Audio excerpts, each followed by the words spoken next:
মাত্র একবার লাগালেই কিন্তু তোমাদের চুল হয়ে উঠবে সিল্কি আর স্মুথ।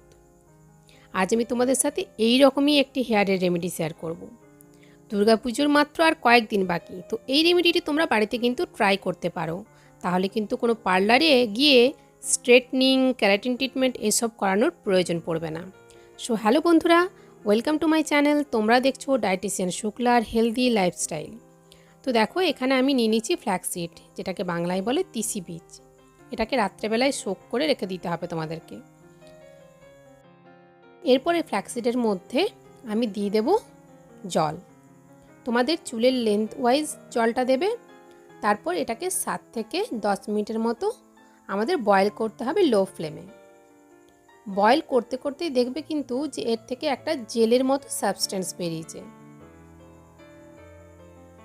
7 থেকে 10 মিনিট বয়েল করার পর এটাকে আমরা, এই যে গরম আছে এই অবস্থাতেই কিন্তু স্ট্রেন করে নিতে হবে। ঠান্ডা হলে কিন্তু স্ট্রেন করা যাবে না, কারণ এটা তখন খুব থিক হয়ে যাবে। তো স্ট্রেনার দিয়ে স্ট্রেন করে নিলাম আমি। এরপর এটাকে আমি ঠান্ডা করতে দেবো, কারণ এই রকম গরম তার লাগানো যায় না। ঠান্ডা হয়ে গেলে এর মধ্যে আমি মিক্স করে দেব অলিভ অয়েল। তোমাদের কাছে যদি অলিভ অয়েল না থাকে তোমরা কোকোনাট অয়েলও ইউজ করতে পারো। আরেকটা কথা বলে রাখি, যাদের ধরো ড্যান্ড্রাফের সমস্যা আছে তারা কিন্তু এর মধ্যে লেমন জুসও অ্যাড করতে পারো। আমার কোনো ড্যান্ড্রাফের সমস্যা নেই, তাই আমি এখানে লেমন জুস অ্যাড করলাম না।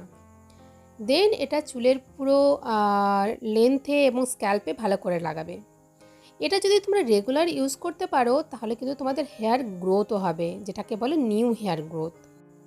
এটা লাগানোর 1 ঘন্টা পর তোমাদেরকে শ্যাম্পু দিয়ে হেয়ার ওয়াশ করতে হবে, এবং হেয়ার ওয়াশের সময় সবসময় চেষ্টা করবে কোনো মাইল্ড শ্যাম্পু ইউজ করার।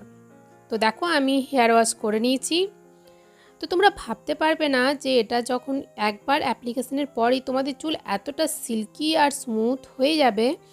যদি তোমরা এটা প্রতি সপ্তাহে একবার করে করো তো তোমাদের চুলে আর কোনো রকমের কোনো কেমিক্যাল ট্রিটমেন্ট প্রয়োজন হবে না। আর কোনো কেমিক্যাল ট্রিটমেন্ট কিন্তু চুলের মধ্যে করাও ভালো না। সো বন্ধুরা, আজকের এই রেমেডিটি তোমরা অবশ্যই বাড়িতে ট্রাই করো, এবং সপ্তাহে যদি অন্তত একবার তোমরা এই রেমেডি ট্রাই করো তো দুর্গাপুজোর আগে তোমাদের চুল হেলদি এবং সিল্কি স্মুথ হয়ে উঠবে। পার্লারের কোনো কেমিক্যাল ট্রিটমেন্ট, কোনো ক্যারাটিন ট্রিটমেন্ট, কোনো স্মুথনিং করার প্রয়োজন হবে না। হেলদি ওয়েতে তোমরা তোমাদের চুলের ট্রান্সফরমেশন করাতে পারবে।